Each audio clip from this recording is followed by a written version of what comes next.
मैं हूं नवीद सत्ती और बात करेंगे जनाब, जैसे कि आप जानते हैं कि हम जो आम इंतखाबात हैं 2024 उस हवाले से जो है वो कोशिश कर रहे हैं कि हर डिस्ट्रिक्ट का जो 2018 में क्या रिजल्ट रहा, 2024 में एक्सपेक्टेड यानी कौन कौन से उम्मीदवार मैदान में है, मजबूत कौन है, वीक कौन है, कौन सी पार्टी इस वक्त मैदान में है, ये चीज़ें आपसे शेयर कर रहे हैं।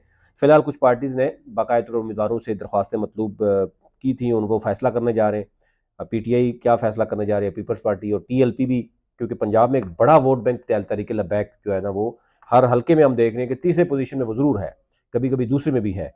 पीपल्स पार्टी कहीं हमें चौथे पे, कहीं पांचवें छठे पे भी नजर आती है। आज अभी हम बात कर रहे हैं जिला हाफजाबाद, जिसका नेशनल असम्बली की एक सीट है, सूबाई की 3 सीटें हैं और बड़े 2 फैमिली यहाँ पे मौजूद हैं। एक तरफ ताड़र साहिबा हैं, यानी हाफिजा सायरा अफजल ताड़र। पहले वैसे हाफिजा नहीं लिखती थी, वो क्यों लिखती हैं वो भी आपको पता चल गया होगा वैसे, लेकिन मैं बता भी दूंगा।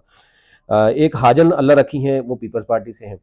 फिर इसी तरह जो चौधरी शफकत अली भट्टी साहब हैं, अब मुझे नहीं पता ये हाजी हैं, अगर हज किया होता तो ये भी लिख दें अलहाज चौधरी शफकत अली भट्टी। शायद फ़र्क पड़ रहा हो वोट बैंक में, लेकिन लोग अब लिखना शुरू हो गए हैं। अगर सायरा तारा अफजल साहिबा हाफिजा लिखना शुरू हो गई हैं तो ज़रा बाकी को भी लिखना चाहिए। और वो फिर इस पर मजाक कुछ लोग उड़ा रहे हैं कि हाफिजा क्यों लिख रहे हैं, उसकी रीज़न है। एनी हो, आज आ जाते हैं जनाब। NA 87 था 2018 में, अब हो गया है NA 67। बड़ा फ़र्क पड़ा है। पहले सूबाई असम्बली की 3 सीटें थी, उसमें 69, 70 और 71 थी, अब हो गई है 37, 38, 39। बड़ा फ़र्क पड़ा है, यानी ये हल्का डिस्ट्रिक्ट जो है वो पहले आ गया है। अब वो दूसरे जो डिस्ट्रिक्ट हैं वो निकाल के दूसरी तरफ डाल दिए गए, यानी सीक्वेंस चेंज हुआ है। जैसे जेलम अटक से शुरू होता है पंजाब का हल्का PP1 से लेकर राजनपुर तक जाता है, तो ये दरमियान में डिस्ट्रिक्ट आगे पीछे हुए हैं, वो आपसे बाद में इस पर बात करेंगे। आ जाते हैं जनाब, जब 87 था, अभी चलो 67 हो, उस वक्त चौधरी शौकत अली भट्टी साहब ने जनाब लिए थे पीटीआई के 1,65,835 वोट। सायरा अफजल ताड़र ने 1,57,000, बहुत ही करीब, मतलब बहुत ही करीब रिजल्ट रहा है। और उसमें मुबैना तौर पर इल्ज़ाम यही था कि शौकत अली भट्टी साहब को जिताया गया है, जैसे होता है। अब अगर कोई और जीत जाएगा तो सब किसी को कहेगा, लेकिन एनी हाउ ये तो एक मुबैना इल्ज़ाम है। तीसरे नंबर पर चौधरी लियाकत अब्बास भट्टी साहब हैं, तहरीक लब्बैक से बहुत बड़ा वोट बैंक इन्होंने उठाया है। 44,200 वोट बैंक का जो है वो लियाकत अब्बास भट्टी साहब भी ले गए, तो यहाँ भट्टी बरादरी का वोट भी तकसीम हो गया। अच्छा, चौथे नंबर पर जनाब यहाँ पर इंडिपेंडेंट है, मोहम्मद नईम साहब हैं 7,600, और मुबशर अब्बास हैं इंडिपेंडेंट 5,500। पीपल्स पार्टी यहाँ 7वें नंबर पर है जनाब, और यहाँ पर 7वें नंबर पर हाजन अल्लाह रखी साहिबा ने लिए थे पीपल्स पार्टी से 3,397 वोट लिए थे। एनी हो, आगे चलते हैं जनाब। NA 67 अब हो गया है। अब पोजीशन क्या है NA 67 में? यहाँ पे चौधरी शफकत अली भट्टी साहब जो हैं वो बड़े इंटैक्ट हैं पीटीआई के साथ। अभी अभी उनकी वीडियोस भी आ रही हैं और वो कह रहे हैं ईमान की हद तक जनाब वो पीटीआई के साथ खड़े हैं। लेकिन यहाँ पर कुरान पाक में हलफ लेने वाले भी जब जाते हैं तो उनकी ट्यूनिंग होती है, तो वो सेट हो जाते हैं। अब गन पॉइंट पे या उठाए जाते हैं, उसके साथ क्या होता है ये तो वही बता सकते हैं। लेकिन बड़े बड़े ऐसे लोग भी देखें जो ये कहते थे जनाब हम मर जाएंगे, हम पीटीआई नहीं छोड़ेंगे, लेकिन 5-6 दिन के बाद आते हैं वो, कब किसी के दरमियान गले में पट्टा डाल दिया जाता है आईपीपी का, कोई जो है वो प्रेस कॉन्फ्रेंस करके पार्टी छोड़ देता है, कोई क्या कहता है।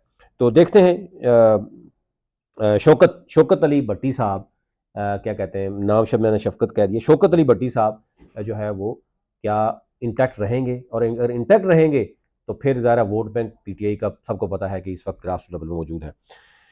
अच्छा, दूसरे नंबर पे अब हाफिजा सायरा अफजल तारा साहब हैं। ज़ाहिर किसी तारफ के मोहताज नहीं है, एक बड़ा ख़ानदानी बैकग्राउंड है, मुस्लिम लीग नून की इकलौती जो है वो है कैंडिडेट, मजबूत तरीन है नून लीग की, वो आती हैं। फिर पीपल्स पार्टी की हाजन अल्लाह रखी हैं, मलक वजीर अवान भी हैं पीपल्स पार्टी से।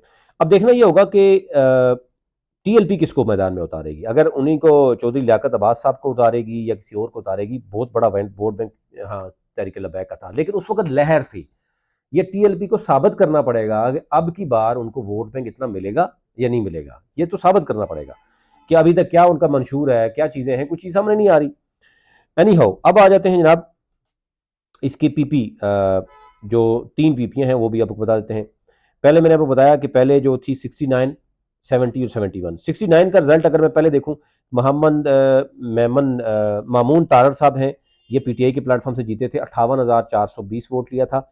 दूसरे नंबर पर मियाँ शाहिद हसन खान है मुस्लिम लीग नून के, 51,000 वोट लिया था, 51,708, अच्छा वोट बैंक था, अच्छा मुकाबला किया।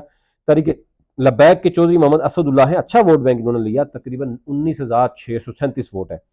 और इंडिपेंडेंट थे। फिर उसके बाद पीपल्स पार्टी यहाँ पर मुझे लग रही है छठे नंबर पे, और राय सफदर अली साहब हैं, 1,172 वोट लिए उन्होंने।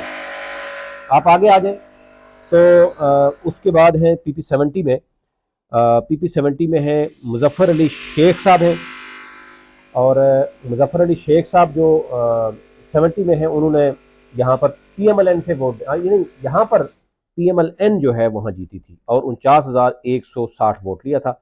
मलिक फयाज अहमद है, 46,118 वोट लिया। और TLP की यहाँ भी मैं अगर कहूँगा कि सैयद वसीमुल हसन नकवी साहब हैं, उन्होंने 25,000 के करीब वोट लिया, यहाँ पर भी बड़ा वोट बैंक उस वक्त भी। पीपल्स पार्टी यहाँ पर छठे नंबर पे है, फखर अब्बास है, 2,147 वोट लिया। अब की पोजीशन क्या है यहाँ पर, वो आपको शेयर करते हैं। अच्छा पहले चलो मैं बाद में बताता हूँ, पहले ये अगला भी अलका भी एक दफ़ा रख देते हैं। 71 सैयद, उस वक्त 71 था, अभी ये 39 होगा। मोहम्मद एहसन जहांगीर साहब PTI से थे, 47,000 वोट लिया था, 47,800 जीत गए थे। सैयद शोएब शाहनवाज साहब हैं तरीके लबैक के, 31,000 वोट लेके ये दूसरे नंबर पर आ गए थे। अब अंदाजा करें, तीसरे नंबर पर शोएब शफीक थे, जो कि नून लीग से 28,717 नंबर था। तो शाहिद अब्बास साहब हैं इंडिपेंडेंट, उन्होंने भी 14,900 वोट लिया था। और फिर उसके बाद फिर आज़ाद थे। और पीपल्स पार्टी में देख रहा हूँ 7वां नंबर पर मिराज दीन साहब हैं जनाब, 909 यानी वोट लिए उन्होंने, 999 वोट लिया, पूरा पूरा यानी 1,000 भी नहीं हो सका। एनी हो, ये वो पोजीशन थी। अब क्या पोजीशन है यहाँ पे, अगर PP 37 की बात करूँ तो ये सिटी जलालपुर बटियाँ है, यानी कि ताड़र कोलू ये एरिया का नाम है। नून लीग के हाजी शाहिद हुसैन है, फिर उसके बाद IPP के मियाँ मामून जाफ़र ताड़र भी सामने आ रहे हैं, PTI के असदुल्ला आरई हैं, वैसे भी ये सियासत छोड़ चुके हैं लेकिन अभी तक देखें क्या होता है। फिर आ जाते हैं 38 में, सिटी अफजाबाद है, और काली की मंडी ये इस एरिया का नाम है। फिर यहाँ पर जो है राय जहांगीर अली खल हैं, मुजफ्फर अली शेख उम्मीदवार हैं, शेख गुलजार हैं, PTI के शौकत अली भट्टी के कज़न है सिकंदर गुलजार, अगर वो इंटैक्ट रहेंगे तो वही आएंगे। फिर TLP के जो है यहाँ पर बैरिस्टर उस्मान खिजर साहब हैं, IPP के शोएब हयात साहब हैं यहाँ पर, और वो भी चेंज कर गए पार्टी। इसी तरह जो है वो PP, अगर हम 39 की बात करें जो पहले 71 था, पिंडी भट्टियाँ, इसमें सुख की मंडी भी है, और ओन इंतज़ार भट्टी है यहाँ पर, शोएब शफीक अराई हैं यहाँ पर, PTI की कमर जावेद गुजर हैं, PPP के इमदाद मुबारक जो है लोधरा यहाँ पर सहाफ़ी थे, वो उज़ार उसमें कूद रहे हैं। ये ओवरऑल सूरत है आज हाफिज़ाबाद की। और मज़ीद जो इसमें अपडेट आएंगी वो हम अब अगली वीडियो में आपको बताएंगे कि क्या पोजीशन है आने वाले दिनों में। जो 2-4 दिनों में बड़ी चीज़ें चेंज होती रहती हैं, तो वो मैं आपके सामने रखूँगा।